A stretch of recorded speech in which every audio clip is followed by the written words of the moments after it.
Hi, I'm Dana. Welcome back. Today I want to talk a little bit about waking up in the night.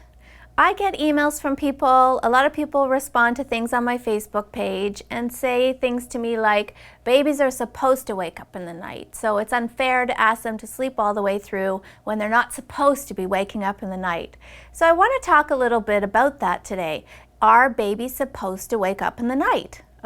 Well, yes, okay, they are. So we all are. Every single person has wake-ups in the night. The idea that you go to bed at 10 p.m. and you sleep all the way through with no wake-up until 7 a.m. is a misconception. We all have wake-ups. It's a natural part of our nighttime sleep. Anybody would have anywhere between 2 to 5 little wake-ups in the night. Now, hopefully, they're so brief that you don't even remember them in the morning. Often though, they are a full wake up where you might get a drink of water or realize you need to use the bathroom, and that fragments our sleep, which isn't the best, but if you get yourself back to sleep quickly after, then it's not too bad.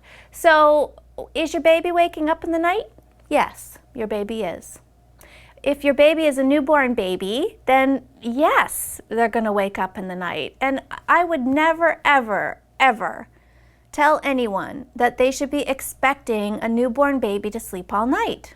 That would be an impossibility. They are not designed to sleep all night as a newborn. Do some sleep better than others? Absolutely. I get emails from people that tell me that by 6 weeks their baby slept the majority of the night. My babies by 10 weeks were sleeping the majority of the night. But that had a lot to do with the fact that I was teaching them good sleep skills right from the beginning. Right? And you can do that with a newborn. It requires a little bit of a modified plan, but you can teach a baby to sleep well right from day one if you know what you're doing. And then, yes, they're going to have wake-ups in the night, but the fact that they have good sleep skills means that they don't require anything in the middle of the night. So if you've got a baby who is prop dependent, and when I say that, I mean that they get themselves to sleep by rocking, eating, a pacifier, motion. So they have a prop. They have a little helper that gets them to sleep. Now the problem with that is that when they do have a naturally occurring wake-up in the night, they will often notice that the prop is gone.